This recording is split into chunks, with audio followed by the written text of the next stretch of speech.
For nearly a century, the pursuit of domestic aerospace manufacturing has been a constant driver of Turkish industrial strategy.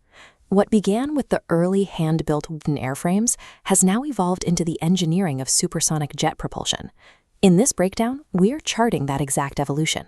We are going to examine every single Turkish aircraft ever built, moving from the very earliest forgotten prototypes all the way to the autonomous high-tech drones currently being exported to militaries around the globe. To understand this push, you have to look at the strategic reality.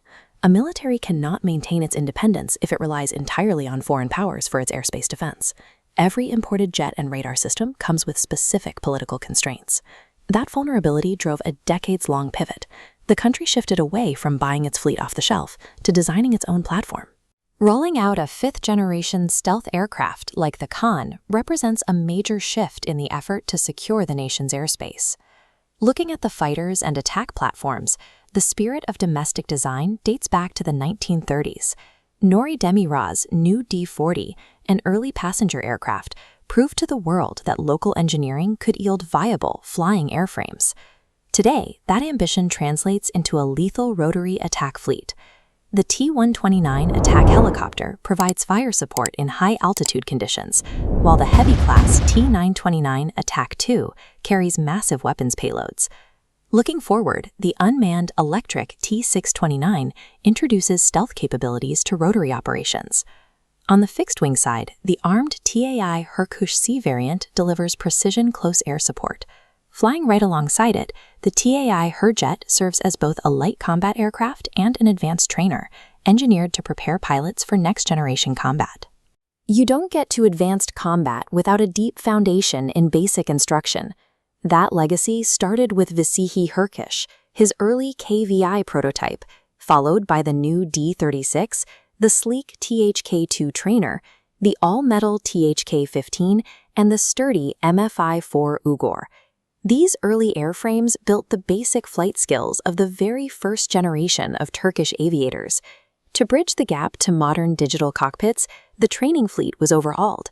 The TAI Herkuş B and the upgraded Herkuş II pack advanced avionics, while the TH-11 ensures developing pilots master complex flight operations. A high-tech combat jet is useless without a pilot who knows how to exploit its aerodynamics. The success of the tip of the spear relies directly on the knowledge forged in these training airframes. Moving troops and gear efficiently requires its own dedicated infrastructure. Early light transports like the THK-5 ambulance and THK-10 laid the groundwork for today's utility workhorses, the multi-role T-625 Gökbey, the rugged T-70, and the heavy-lift T-925 transport helicopter. While those transports move physical assets, the country's unmanned combat aerial vehicles have introduced a new layer to battlefield tactics. The Bayraktar TB2 established this shift, serving as a platform proven across multiple international conflict zones. Operations requiring constant overhead surveillance rely on specialized medium-altitude, long-endurance platforms. The TAI Kaan utilizes satellite control to operate over vast distances, while the Vestel Teriel carries advanced sensors to gather intelligence around the clock. For heavier lifting, the twin-engine TAI Aksunger stays airborne for dozens of hours on maritime patrol. The Bayraktar II acts as a heavy payload command center, and the Bayraktar TB3 introduces these drone capabilities directly to the high seas via aircraft carriers. The next iteration strips away visibility. The Anka 3 flying wing design evades radar for deep strike missions, and the Bayraktar Kızılelma unmanned fighter jet combines stealth with high speed. By designing, manufacturing, and exporting these specific UCAV platforms, the domestic aerospace industry moved from purchasing foreign surveillance tools to supplying them to other militaries. Tactical intelligence gathering scaled up from early experimental units. The UAV X-1, TAI Marti, and TAI Pelican were critical learning platforms, leading to specialized tools like the TAI Bushra, which provides steady ground monitoring during night operations. The engineering focus then shifted to portable awareness. Hand-launched units like the Bayraktar Mini UAV, early rotary innovators like the Malazgirt, and the TAI Gözcü gave ground soldiers instant reconnaissance.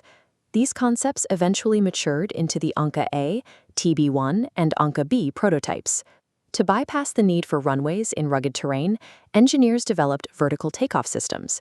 Platforms like the Titra Alpin, the Hisar Bayrak, the fixed-wing Chagatai CGT-50, the palm-sized Havelsan Saka, and the Bayraktar Kaan can launch from small clearings. Preparing air defenses requires realistic targets.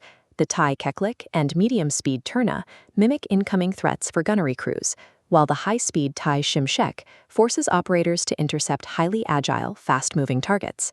That high-speed drone technology naturally evolved into loitering munitions. The arsenal includes the STM Kargu, the tube-launched STM Alpagu, the anti-radiation Lent-Attack Kargu, and the Titra Daily.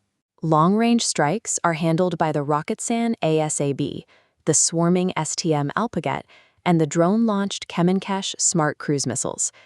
Connecting this dense web of sensors directly to precision strike munitions allows for a surveillance-to-strike cycle that relies on a domestic ecosystem of hardware and software. The sophisticated aerodynamics of those modern smart missiles trace their exact roots back to the basics. During the mid-20th century, the THK-1 military transport glider, the single-seat THK-3, and the THK-4 trainer taught young aviators the raw physical laws of flight. As the Cold War escalated, pragmatic license production kept the industry running and factories modernized. Producing the F-16 Fighting Falcon locally, alongside the CN-235 light transport and the AS-532 Cougar helicopter, built high-grade manufacturing infrastructure. At the same time, the sleek SF-260 trainer handled the screening of new pilots, ensuring only the most capable recruits moved on to those complex licensed airframes. Those early investments in wooden gliders and licensed assembly lines compounded over the decades. Today, with the development of the fifth-generation Kaan, the aerospace industry is closing the gap between domestic manufacturing and the world's most advanced air superiority platforms.